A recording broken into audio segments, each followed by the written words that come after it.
Well, MS doesn't cause it, but plantar fasciitis certainly hurts our quality of life. Well, hello and welcome to another episode of You and Me and Multiple Sclerosis. My name is Pam, and I've been living with multiple sclerosis for nearly 40 years. I am not a medical professional, but my channel is focused on bringing to you the kind of medical information that we can all benefit from knowing, even if we don't ever use it, but just to get an idea of the state of research, the state of treatment, and maybe inform some of the conversations that we have with our doctors when we go to see them.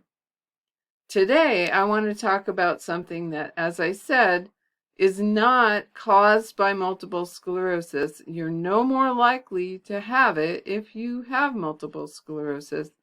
But just as it does with everyone else, when you get it, your quality of life really takes a nosedive.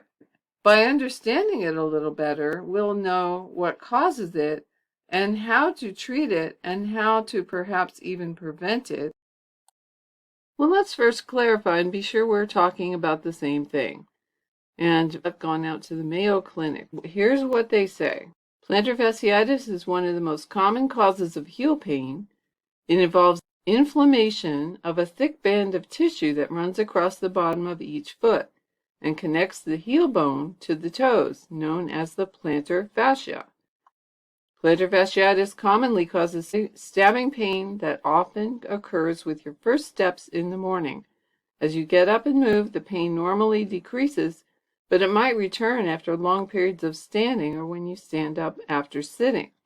The cause of plantar fasciitis is poorly understood, but it is more common in runners and people who are overweight.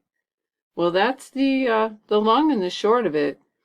One of the things I think should be clear from this is that it is not a neurological condition. It is a mechanical condition having to do with some kind of damage or tearing that happens to the plantar fascia. So anyone can get it, not just people with multiple sclerosis. And in fact, probably most people with MS never deal with plantar fasciitis, which is a good thing. But it is something that certainly would affect the quality of life of anybody. But people who already have many reasons not to want to move around or to even get out of bed or get off their chair are more likely to continue to suffer from it because they're not active enough, which kind of seems like a contradiction, right? Usually when you have an injury, you're not supposed to work it at all until it heals. But as you find from the videos, with plantar fasciitis, if you don't do something, it's just going to persist. You've got to get those tears to heal, and there's only one way to do it, and that is by being a little bit active. It seems that both overactivity and inactivity can make the problem worse. Let's look at a couple of experts who can tell us a little bit more about what we can do about plantar fasciitis. Let's go ahead and take a look at these two videos to see what we can learn about plantar fasciitis. Hi, my name is Andrea Furlan. I am a physiatrist and pain specialist in Toronto, Canada. To understand plantar fasciitis, we need to learn something about the feet. Our feet has arches. The arches are important because they act like a spring absorbing the shock during locomotion. Let me explain the plantar part of the foot. Plantar is the location of the problem because plant is another word for the bottom of the foot. The plantar fascia is a tight band of tissue that spans from under the heel bone to the toes. This tight band is responsible for maintaining the arch. Some people have a high arch, which means the band is too short. Other people have a flat foot. In this case, the fascia is very stretched. Usually the shape of the arch is determined genetically and they may not cause any symptom, but in some cases there will be an inflammation or a swelling of the plantar fascia, and that's when the person will start noticing pain in this area of the foot. In medicine, anything ending with itis means swelling or inflammation.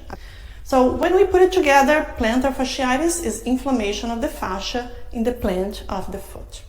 Well, plantar fascia's job is to pull on the bones in the foot so that the arch is maintained while walking.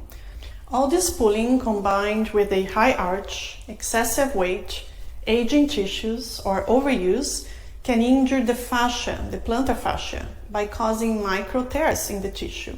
And as part of the normal healing process, the body will send more blood to the area and floods it with inflammatory cells. An exaggerated healing response causes pain and swelling, which is why the plantar fasciitis is commonly treated with ice and anti-inflammatories, pills or topical creams.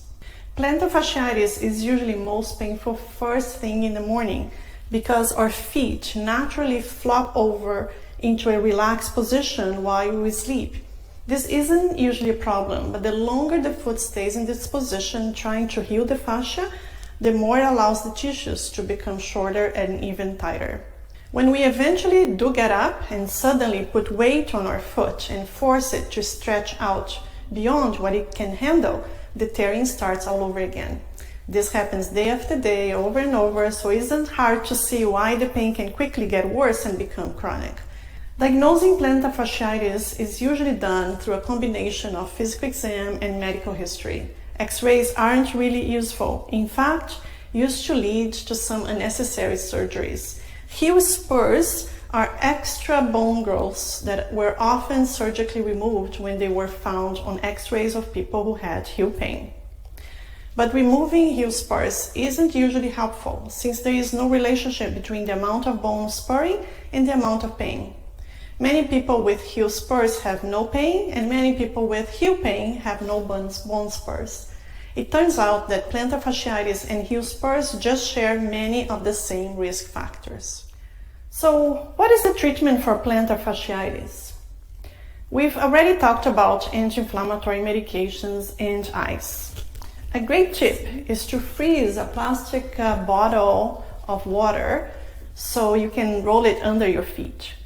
You can do this several times a day, wearing a sock to prevent frostbite. Or you can get a roller like this and leave it under your desk and massage it many times during the day.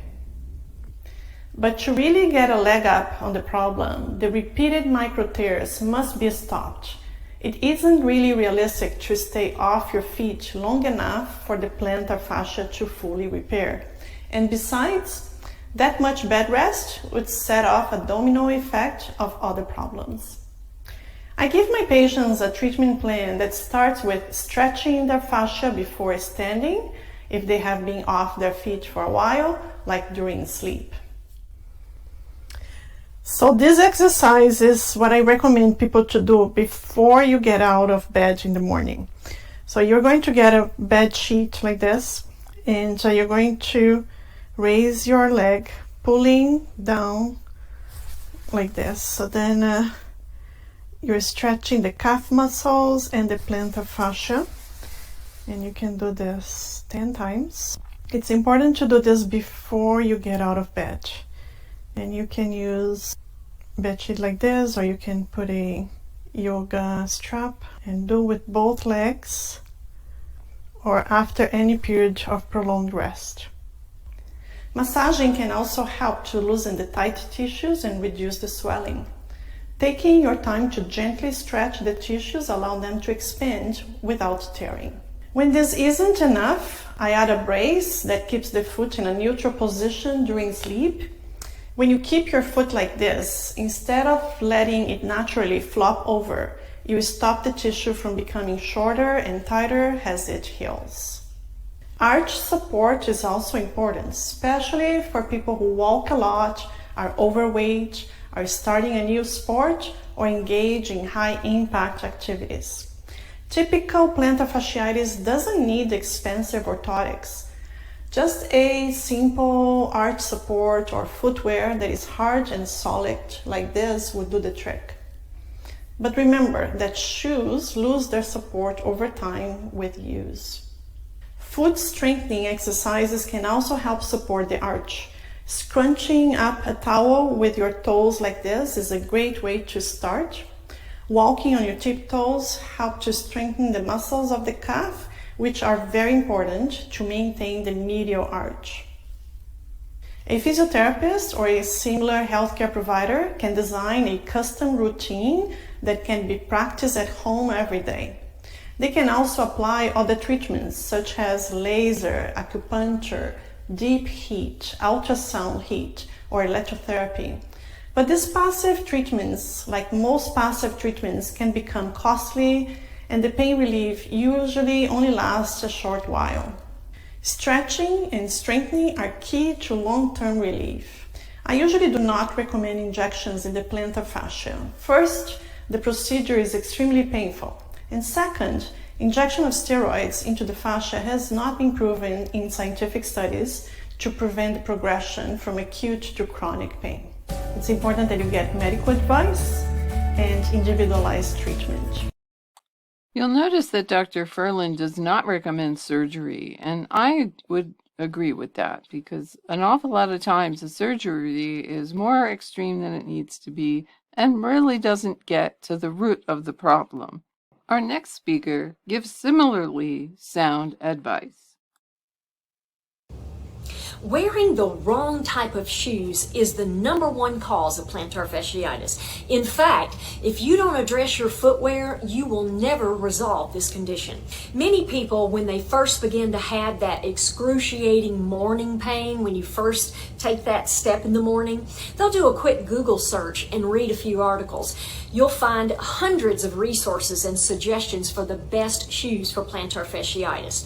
The most common suggestions are brands like Hoka's, New Balance, Brooks, Birkenstocks, UFOs. However, all of those brands have damaging features that could be keeping you from resolving your foot pain. If you're relying on these types of shoes to fix your problem, you will be very disappointed. I want to start with listing the most damaging features in your shoes that could be causing your feet to become weak and painful, so that you'll know what to look for in a shoe.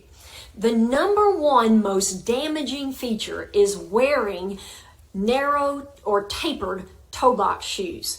I'm not referring to women's high heels. This applies to men's shoes, casual shoes, and even running shoes. When we cram our feet and toes into footwear with narrow toe boxes, our feet cannot function normally and over time begin to weaken and atrophy. Our toes begin to even deform and shift inward. Many of you may have noticed that your big toe has started to angle inward. This causes so many problems, and sadly, most all footwear has this damaging feature and creates so much stress on your feet. To function normally, your foot should be able to spread and splay and be widest at the forefoot. When this action is interrupted, our feet get weak, and this leads to plantar fasciitis. We want a shoe that is widest at the toe. Want to know how to test and see if your shoes are wide enough? Take an insole out of one of your shoes, your favorite shoes that you wear all the time, set it on the ground and stand on it. If any part of your feet or toes extends over that insert, then these shoes are contributing to your plantar fasciitis. The second damaging feature is an elevated heel in your footwear. And again, not just women's high heels. Unfortunately, it is present in all footwear, even running shoes. You would think that if shoe designers added this feature, that there would be some solid evidence to support the presence, but there is none. Elevating the heel causes excessive stress on your forefoot because the foot is placed in such a downward angle. It also causes a chronic shortening of your heel cord, which is the Achilles tendon in the calf muscle. So it also contributes to Achilles issue. Zero drop is the term used to describe a completely flat shoe from heel to toe. When a shoe has zero drop, it distributes your body weight evenly across the foot and encourages natural arch support. The third most damaging feature is thick, cushiony shoes. Now, you may have noticed that the newest trend is to get these running shoes that have this heavy cushioning, brands like Hoka's or UFO's. They may seem to be a good option because they look so comfortable. However, the thicker the cushion is below the foot, the less your foot can move properly, and it actually hinders your normal shock absorption, which can lead to more injuries. The amount of cushioning is referred to stack height. That's the distance between here and here. Now, I'm not opposed to some cushioning, but the excessive stack height is unnecessary. Another damaging feature is built-in arch supports and anti-pronation technology. Now, these supports prevent your normal pronation, but pronation is not a bad thing. It's a necessary normal action. This feature doesn't allow your feet to work on its own and only further weakens your feet. The less technology that a shoe has, the better it is for your foot. The more your shoe externally supports your feet, the less internal strength your feet develop. The feet actually become dependent on supportive shoes and orthotics. Does that make sense? Now, as I mentioned earlier, I want to show you some examples of healthy footwear that meet the criteria for functional footwear. The brands I recommend are Ultra shoes, Zero shoes, Vivo barefoot, and Flux footwear. And I will link these in the description. And I'll start with a pair of Ultras. You see how these are widest at the toe? They have zero drop, so no elevation of the heel, and then no heavy cushioning, so very little stack height. I like to play pickleball in these shoes. This is more of a minimalist shoe. And aren't they cute? Also a shoe that I wear often casually. So I hope you're getting the idea of what makes a healthy shoe. It's just baffling to me why most shoe manufacturers do not consider what truly makes a healthy shoe. This video made me go and look through all the shoes in my cupboard because I got rid of high heels years ago, as you might expect, but looking at all of my running shoes and a lot of my casual shoes, they still have more of a stack height than she's recommending. And I wonder if I shouldn't be looking into, what did she call that, a zero drop shoe. Well, I have no idea whether plantar fasciitis is something you've ever dealt with, if this has been even at all enlightening or interesting to you, but since I've had it, I felt like others probably dealt with it too. Thankfully, mine resolved, and I'm hoping that the same can be true for you. As the plantar fasciitis doctor says in her video, we don't want plantar fasciitis to go from being an acute problem to a chronic problem. That's the best time to catch it and change what we're doing, change the way we exercise, change the kind of footwear we wear, any little thing that will help us maintain our quality of life. I'm all for it. I hope that those of you who have dealt with this in the past find this information helpful and useful. But that's all I have for now. So until my next video, take really good care of yourself. We'll see each other again soon.